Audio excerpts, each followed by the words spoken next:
அனைவரையும் டிஎன்பிசிஎஸ் great channel சார்பாக அன்புடன் வரவேற்கிறேன்.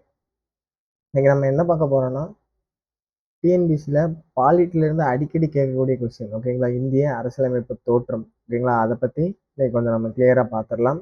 இதுக்கான ஊக்கம் எங்கேருந்து கிடச்சிச்சு, இதை எங்கேருந்து ஃபஸ்ட்டு யாரோட சிந்தனையில் உதிச்சிச்சு, எப்படி இதை கொண்டு வந்தாங்க அப்படின்னு சொல்லிட்டு நம்ம ஒவ்வொன்றா இன்னைக்கு பார்த்துடலாம், ஓகேங்களா? ஸோ வாங்க நம்ம இன்னைக்கு வீடியோக்குள்ளே போகலாம். ஃபஸ்ட்டு இந்திய அரசியலமைப்பின் தோற்றம், ஓகேங்களா? ஸோ 1919ஆம் ஆண்டு மாண்டகு செம்ஸ்போர்ட் சீர்திருத்தத்தின் எதிரான போராட்டத்தின் போது அரசியலமைப்பு நிர்ணய சபை உருவாக்கப்பட வேண்டும் என்ற கருத்து ஃபர்ஸ்ட் எழுந்திருக்கும், ஓகேங்களா? 1919 இந்த மாண்டகு செம்ஸ்போர்ட் சீர்திருத்தம் வந்திருக்கும்ல, அதற்கு எதிராக போராட்டம் பண்ணும்போது தான் இந்திய அரசியலமைப்பு உருவாக்கப்பட வேண்டும் அப்படின்னு சொல்லிட்டு ஒரு எண்ணம் எழுந்திருக்கும். அதுக்கப்புறம் 1922 காந்தியடிகள், ஓகேங்களா? காந்தியடிகள் இந்தியர்களுக்கென தனி அரசியலமைப்பு இந்தியர்களை உருவாக்க வேண்டும் என்று கூறினார், ஓகேங்களா? இது ப்ரீவியஸ் இயர் கொஸ்டின், ரொம்ப ரொம்ப முக்கியம், ஓகேங்களா? காந்தி 1922ஆம் ஆண்டு இந்தியர்களுக்கென தனியே அரசியலமைப்பு உருவாக்கப்பட வேண்டும் என்று சொல்லி கூறியிருப்பாங்க. நெக்ஸ்ட் அதே ஆண்டு அன்னிபெசன்ட் அம்மையாரின் முயற்சியால் சிம்லாவில் நடந்த கூட்டத்தில் அரசியலமைப்பை ஏற்ற மாநாடு நடத்த தீர்மானிக்கப்பட்டது, ஓகேங்களா? அதே ஆண்டு அன்னிபெசன்ட் அம்மையாரின் முயற்சியால் சிம்லாவில் நடந்த கூட்டத்தில் அரசியலமைப்பை ஏற்ற மாநாடு நடத்தப்பட வேண்டும் என்று சொல்லியிருப்பாங்க.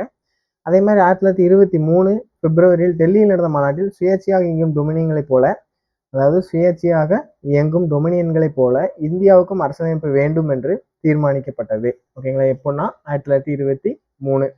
அதே மாதிரி 1923ஆம் ஆண்டு சர் தேஜ் பகதூர் சாப்ரோ, ஓகேங்களா? சர் தேஜ் பகதூர் சாப்ரோ அவங்களோட தலைமையில இந்திய காமன்வெல்த் மசோதா உருவாக்கப்பட்டிருப்பாங்க, ஓகேங்களா? யாரோட தலைமையிலனா தேஜ் பகதூர் சாப்ரோ அவங்களோட தலைமையில இந்திய காமன்வெல்த் மசோதா உருவாக்கியிருப்பாங்க. அதுக்கப்புறம் 1927 சென்னை, ஓகேங்களா? சென்னை ஜதேகா மாநாட்டில் ஜவஹர்லால் நேரு சுயராஜ்ய அரசியலமைப்பு தீர்மானத்தை முன்மொழிந்தார், ஓகேங்களா? ஜவஹர்லால் நேரு சுயராஜ்ய அரசியலமைப்பு தீர்மானத்தை முன்மொழிந்திருப்பாங்க. இதன்படி 1928 ஆகஸ்ட் 10 மோதிலால் நேருவின் தலைமையில் நேரு அறிக்கை வெளியிட்டிருப்பாங்க, ஓகேங்களா? நேரு அறிக்கை 1928 ஆகஸ்ட் 10 அலகாபாத் மாநாட்டில் வெளியிட்டிருப்பாங்க. இதுல 8 பேர் கொண்ட அரசியலமைப்பு குழு உருவாக்கப்பட்டிருக்கும், நிர்ணய சபை உருவாக்கப்பட்டிருக்கும். எத்தனை பேர்னா 8 பேர், ஓகேங்களா? 8 பேர் தலைமையில கொண்ட அரசியலமைப்பு நிர்ணய சபை உருவாக்கப்பட்டிருக்கும் அப்படின்னு சொல்லிட்டு சொல்லியிருப்பாங்க. நெக்ஸ்ட் 1934ஆம் ஆண்டு எம்என் ராய் முதலில் அரசியலமைப்பு நிர்ணய சபை மன்றம் தேவை அப்படின்னு சொல்லிட்டு கோரிக்கை வச்சிருப்பாரு. யாருன்னா எம்என் ராய். அரசியலமைப்பு நிர்ணய மன்றம் தேவை அப்படின்னு சொல்லிட்டு யார் கோரிக்கை வச்சிருப்பாங்கன்னா எம்என் ராய். நல்லா பார்த்துக்கோங்க, நிர்ணய சபை கிடையாது, நிர்ணய மன்றம். இது ரொம்ப முக்கியம், ஓகேங்களா? நெக்ஸ்ட் 1935 இந்திய தேசிய காங்கிரஸ் அதிகாரப்பூர்வமாக அரசியலமைப்பு நிர்ணய சபைக்கான கோரிக்கையை முன்வைத்தது. ஸோ ஐஎன்சி எப்போ முன்னாடி வச்சிருப்பாங்கன்னா 1935 அவங்க கோரிக்கையை முன் வச்சிருப்பாங்க. நெக்ஸ்ட் 1936 லக்னோவில் இந்திய தேசிய காங்கிரஸ், ஓகேங்களா? ஸோ மாநாட்டில் வயது வந்தோர் வாக்குரிமை மூலம் சபை அமைக்கப்பட வேண்டும் என தீர்மானிக்கப்பட்டது. நெக்ஸ்ட் 1937 முதல்ல கிராமத்தில் நடந்த பசிப்போர் நடைபெற்ற மாநாட்டில் அரசியலமைப்பு முக்கியத்துவம் பேசப்பட்டது. இந்த மாநாட்டில் யார் தலைமையில் நடந்திருக்குன்னா நேருவோட தலைமையில தான், ஓகேங்களா? நேருவோட தலைமையில தான் இந்த மாநாடு நடந்திருக்கும். ஸோ ஃபர்ஸ்ட் கிராமத்தில் நடந்த மாநாடும் இதுதான், ஞாபகம் வச்சுக்கோங்க. நெக்ஸ்ட் 1939 காந்தியடிகள் ஹரிஜன் இதழில் ஒரே வழி என்ற தலைப்பில் நிர்ணய சபை பற்றி எழுதினார், ஓகேங்களா? ஒரே வழி என்ற தலைப்பில் நிர்ணய சபையை பற்றி எழுதியிருப்பாங்க. இதுக்கப்புறம் 1940 ஆகஸ்ட் நன்கொடை மூலம் நிர்ணய சபை அமைக்கும் கோரிக்கை ஏற்றுக்கொள்ளப்பட்டது. 1940 ஆகஸ்ட் நன்கொடை மூலம் நிர்ணய சபை அமைக்கும் கோரிக்கை ஏற்றுக்கொண்டிருப்பாங்க. இதன் மூலம் கிரிப்ஸ் தூதுக்குழு, ஓகேங்களா? 1942ஆம் ஆண்டு கிரிப்ஸ் தூதுக்குழு அரசியலமைப்பு உருவாக்கும் பணியை இந்தியர்களிடமே ஒப்படைக்கலாம் என பரிந்துரைத்தது. இதன்படி 1946 அமைச்சரவை தூதுக்குழுவின் பரிந்துரையின்படி இந்திய நிர்ணய சபை உருவாக்கப்பட்டது. இதன் சின்னமாக யானை முத்திரை பயன்படுத்தப்பட்டது. இது ரொம்ப ரொம்ப முக்கியங்க, யானை சின்னம். என்ன முத்திரை யூஸ் பண்ணாங்கன்னு சொல்லுவாங்க. ஸோ யானை முத்திரை பயன்படுத்தப்பட்டது, ஓகேங்களா? நல்லா ஞாபகம் வச்சுக்கோங்க. நெக்ஸ்ட் இந்த அரசியலமைப்பு நிர்ணய சபையின் கட்டமைப்புகள், ஓகேங்களா? ஸோ மொத்த உறுப்பினர்கள் இதன்படி இதுல வந்து நிர்ணய சபை உருவாக்கலாம் அப்படின்னு சொல்லிட்டு 46 சொல்லிடுவாங்க. அதன்படி மொத்த உறுப்பினர்கள் எத்தனை பேர் இருப்பாங்கன்னா 389 பேர் உறுப்பினர்கள் இருப்பாங்க. அதுல மாகாண பிரதிநிதிகள் எத்தனை பேர் பார்த்தீங்கன்னா 292 பேர். மற்றும் சுதேச உறுப்பினர்கள் மொத்தம் எத்தனைன்னு பார்த்தீங்கன்னா 93 பேர். மாகாண முதன்மை ஆணையர்கள் சார்பில் டெல்லி, அஜ்மீர் மற்றும் கூர்க் பகுதியிலிருந்து 3 பேர் சேர்ந்திருப்பாங்க. கடைசியா பலுசிஸ்தான் சார்பில் ஒருத்தங்க, ஓகேங்களா, நல்லா பார்த்துக்கோங்க. இது மொத்தம் 389 வரும். தேர்வு முறை 10 லட்சம் மக்களுக்கு ஒரு உறுப்பினர் என்ற விகிதத்தில் உறுப்பினர்கள் தேர்ந்தெடுக்கப்பட்டனர். ஓகேங்களா, 10 லட்சம் பேருக்கு ஒரு உறுப்பினர் என்ற ஒரு விகிதத்தில் உறுப்பினர்கள் இங்க தேர்ந்தெடுக்கப்பட்டிருப்பாங்க. குறைக்கப்பட்ட எண்ணிக்கை வந்து 1947 பிரிவினைக்கு பிறகு இந்திய நிர்ணய சபை உறுப்பினர் எண்ணிக்கை 299 குறைஞ்சிருக்கும். ஏன்னா முஸ்லிம்ஸ் எல்லாமே அங்க மாறி இருப்பாங்கல்ல. ஸோ அங்க வந்து உறுப்பினர்களின் எண்ணிக்கை வந்து 299 குறைஞ்சிருக்கும். ஓகேங்களா, அது போக முக்கிய கூட்டங்கள். ஓகேங்களா, மொத்தம் காலை முதல் கூட்டம் வந்து 1946 டிசம்பர் 9 நடந்திருக்கும். ரொம்ப ரொம்ப இம்பார்ட்டன்டான கொஸ்டின், இது அடிக்கடி கேட்கிற கொஸ்டின். ஓகேங்களா, முதல் கூட்டம் அரசியலமைப்பு நிர்ணய சபையின் முதல் கூட்டம் எப்போ நடந்துச்சுன்னா 1946 டிசம்பர் 9. அதன்படி காலை 11 மணிக்கு எங்க கூடியிருப்பாங்கன்னா டெல்லி அரசமைப்பு அரங்கில் கூடிச்சு. இதுல பங்கேற்ற உறுப்பினர்கள் எத்தனைன்னு பாத்தீங்கன்னா 211 பேர் பங்கேற்றிருப்பாங்க. ஓகேங்களா, 211 பேர்.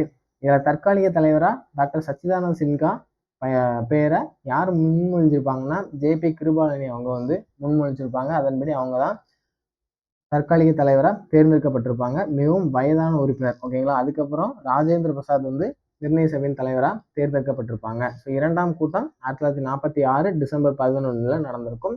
ஸோ நிரந்தர தலைவரா டாக்டர் ராஜேந்திர பிரசாத் வந்து தேர்ந்தெடுக்கப்பட்டிருப்பாங்க. துணைத் தலைவரா ஹெச்.ஜி. முகர்ஜி மற்றும் வி.டி. கிருஷ்ணமாச்சாரியா அவங்க வந்து துணைத் தலைவராக பதவியேற்றிருப்பாங்க. மற்றும் சட்ட ஆலோசகரா பி.என். ராவ். ஓகேங்களா, பி.என். ராவ் வந்து சட்ட ஆலோசகரா பதவி அமர்த்தப்பட்டிருப்பாங்க. நெக்ஸ்ட் மூன்றாம் கூட்டம் 1946 டிசம்பர் 13 நடந்திருக்கும். ஸோ தேர்டு கூட்டம் வந்து 1946 டிசம்பர் 11. இதுல ஜவஹர்லால் நேருவின் நோக்க தீர்மானம் முன்மொழியப்பட்டது. ஓகேங்களா, அவங்களோட குறிக்கோள் தீர்மானம் வந்து இதுல முன்மொழியப்பட்டிருப்பாங்க. இது 1947 ஜனவரி 22 நிர்ணய சபையால் ஏற்றுக்கொள்ளப்பட்டது. ஓகேங்களா, ஜவஹர்லால் நேருவோட குறிக்கோள் தீர்மானம் எப்போ நிறைவேற்றப்பட்டதுன்னு கேட்டாங்கன்னா 1947 ஜனவரி 22. ரொம்ப ரொம்ப முக்கியமான கொஸ்டின், அடிக்கடி கேட்பாங்க. நெக்ஸ்ட் மொத்தம் எத்தனை அமர்வுகள் நடந்திருக்கும்னா மொத்தம் வந்து 11 அமர்வுகள் நடந்திருக்கும். ஓகேங்களா, 12ன்னு சொல்லியிருப்பாங்க, 11 இருக்கும். 12வது அமர்வு வந்து சுதந்திரம் அடைஞ்ச அன்னைக்கு போட்டிருப்பாங்க. ஓகேங்களா, ஸோ இதுல வந்து ஃபர்ஸ்ட் அமர்வு வந்து 1946 டிசம்பர் 9 to 23 நடந்திருக்கும். இரண்டாம் அமர்வு வந்து 1947 ஜனவரி 20. 3 வந்து 47 ஏப்ரல் 28 to மே 2. ஸோ நான்காம் அமர்வு வந்து 1947 ஜூலை 14 to 31 நடந்திருக்கும். நெக்ஸ்ட் ஐந்தாம் அமர்வு 1947 ஆகஸ்ட் 14 to 30. நெக்ஸ்ட் ஆறாம் அமர்வு வந்து 1948 ஜனவரி 27. ஏழாம் அமர்வு வந்து 1948 நவம்பர் 4 ஜனவரி 8 வரைக்கும் நடந்திருக்கும். எட்டாம் அமர்வு வந்து 1949 மே 16 to ஜூன் 16 வரைக்கும் நடந்திருக்கும். நெக்ஸ்ட் ஒன்பதாவது அமர்வு 1949 ஜூலை 30 to செப்டம்பர் 18 வரைக்கும் நடந்திருக்கும். 10ஆம் அமர்வு 1949 அக்டோபர் 6 to 17 வரைக்கும் நடந்திருக்கும். 11வது அமர்வு வந்து 1949 நவம்பர் 14 to 26 வரைக்கும் நடந்திருக்கும். ஓகேங்களா, ஸோ இதுக்கப்புறம் குழுக்களும் அதோட தலைவர்களும் நியமிச்சிருப்பாங்க. எப்படின்னு பார்த்தீங்கன்னா அரசியலமைப்பை உருவாக்க மொத்தம் 23 குழுக்கள் இருந்தன. ஓகேங்களா, மொத்தம் 8 பெரிய குழுக்கள் மற்றும் 15 சிறிய குழுக்கள் இருந்துச்சு அரசியலமைப்பை உருவாக்குறதுக்கு. ஓகேங்களா, அது என்னென்ன குழுக்கள்லாம் அப்படின்னு சொல்லிட்டு நம்ம ஒவ்வொன்றா பார்த்துடலாம். டோட்டலா 23 குழுக்கள் இருந்திருக்கும். பெரிய குழுக்கள் 8, சிறிய குழுக்கள் 13. அதுல ஃபர்ஸ்ட் பெரிய குழுக்கள் 8 குழுக்கள், அதோட தலைவர்கள் யாரெல்லாம் பார்த்துக்கலாம். ஒன்றிய அதிகார குழு தலைவர் வந்து ஜவஹர்லால் நேரு. ஓகேங்களா, அப்புறம் நெக்ஸ்ட் ஒன்றிய அரசியலமைப்பு குழுக்கு வந்து ஜவஹர்லால் நேரு தான். மாகாண அரசியலமைப்பு குழுக்கு வந்து சர்தார் வல்லபாய் பட்டேல். ஓகேங்களா, நெக்ஸ்ட் வரைவு குழு டாக்டர் B.R. அம்பேத்கர் அவங்க தான் இருந்திருப்பாங்க. நெக்ஸ்ட் செயல்முறை குழுவின் விதிகள் குழு டாக்டர் ராஜேந்திர பிரசாத். மாநில குழுக்களுக்கும் ஜவஹர்லால் நேரு அவங்க தான் இருந்திருப்பாங்க. நெக்ஸ்ட் இயக்க குழுக்கு ராஜேந்திர பிரசாத். நெக்ஸ்ட் ஆலோசனை குழுக்கு அடிப்படை உரிமைகள் போன்றவைக்கு சர்தார் வல்லபாய் பட்டேல் தான் அதுக்கு தலைவரா இருந்துருவாங்க. இந்த 8 பெரிய குழுக்கள் கேட்பாங்க. குழுவோட தலைவர், அது குழுவோட நேமு, அதோட தலைவர் யாரோட தலைமையில இயங்கிச்சு அப்படின்னு சொல்லிட்டு கேட்பாங்க. மேட்ச் த ஃபாலோயிங்லையும் கேட்கலாம். நெக்ஸ்ட் அதே மாதிரி சிறிய குழுக்கள் தேசிய கொடிக்கான தற்காலிக குழு வந்து டாக்டர் ராஜேந்திர பிரசாத். ஓகேங்களா, அவங்களோட தலைமையில் தான் அமைச்சிருப்பாங்க தேசிய கொடிக்கான தற்காலிக குழு.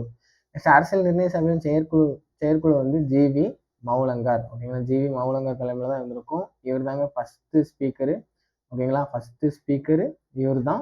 அதே மாதிரி ராஜேந்திர பிரசாத். ஓகேங்களா, இவங்க தான் ஃபர்ஸ்ட் குடியரசுத் தலைவரா இருந்திருப்பாரு. ஓகேங்களா, நெக்ஸ்ட் வர்த்தக ஆணைக்குழு வந்து K.M. முன்சி. ஓகேங்களா, K.M. முன்சி வந்து வர்த்தக ஆணைக்குழு. மொழிவாரிய மாகாணங்களின் குழு வந்து S.K. தார் அவங்க இருந்திருப்பாங்க. நெக்ஸ்ட் உச்ச நீதிமன்றத்தின் தற்காலிக குழு வந்து எஸ் வரதராச்சாரியார். ஓகேங்களா, நெக்ஸ்ட் வரதராச்சாரியார். நெக்ஸ்ட் இந்த குழுவில் கலந்துகிட்ட கையெழுத்திட்டு இருப்பாங்களா அந்த பெண் உறுப்பினர் வந்து மொத்தம் எத்தனை பேர்னு பார்த்தீங்கன்னா 15 பேர். அரசியல் நிர்ணய சபை ஏற்றுக்கொள்ளப்படும் போது அதில் கையெழுத்திட்ட பெண்களின் எண்ணிக்கை வந்து மொத்தம் 15 பேர். அதில் யாரான்னு பார்த்தீங்கன்னா அம்மு சுவாமிநாதன், இவங்க வந்து தமிழ்நாட்டை சேர்ந்தவங்க. ஓகேங்களா, அம்மு சுவாமிநாதன், அன்சார் ஜீவராஜ் மேத்தா, மாலதி சௌத்ரி, ரேணுகா ராய், விஜயலட்சுமி பண்டிட், இவங்களும் தமிழ்நாட்டை சேர்ந்தவங்க. பேகம் ஐசூல் ரசூல், கமலா சௌத்ரி, பூர்ணிமா பானர்ஜி, சரோஜினி நாயுடு, அன்னி மக்கரினே, துர்காபாய் தேஷ்முக், இவங்களும் தமிழ்நாட்டை சேர்ந்தவங்க. லீலா ராய் ராஜ்குமாரி, அமிர்திக் கவுர், சுச்சிதா கிருபாலினி, தாஷியானி வேலாயுதன். ஓகேங்களா, இவங்க எல்லாமே இந்த 15 உறுப்பினர் வந்து இந்திய அரசியலமைப்புல கையெழுத்து போட்டு ஏற்றுக்கொண்டிருப்பாங்க. நெக்ஸ்ட் இந்திய அரசியலமைப்பு உருவாக்கப்பட்ட காலங்கள் எவ்வளோன்னு பார்த்தீங்கன்னா 2 ஆண்டுகள் 11 மாதங்கள் 18 நாட்கள். ஓகேங்களா, அடிக்கடி கேட்பாங்க, நல்லா ஞாபகம் வச்சுக்கோங்க. 2 ஆண்டுகள் 11 மாதங்கள் 18 நாட்கள். ஸோ இந்திய அரசியலமைப்பு மூலம் மொத்தம் இந்த அரசியலமைப்பு உருவாக்குவதற்கு எவ்வளவு ரூபாய் செலவாயிருக்குன்னு பார்த்தீங்கன்னா 60 லட்சம் ரூபாய் செலவாயிருக்கும். ஓகேங்களா, 60 லட்சம் செலவாயிருக்கும். ஓகேங்களா, ஓகே. இது நெக்ஸ்ட் அடுத்த வீடியோவில் நம்ம அதுக்கு அடுத்த இதை தெளிவாக பார்க்கலாம். ஓகேங்களா, ஓகே, தேங்க்யூ.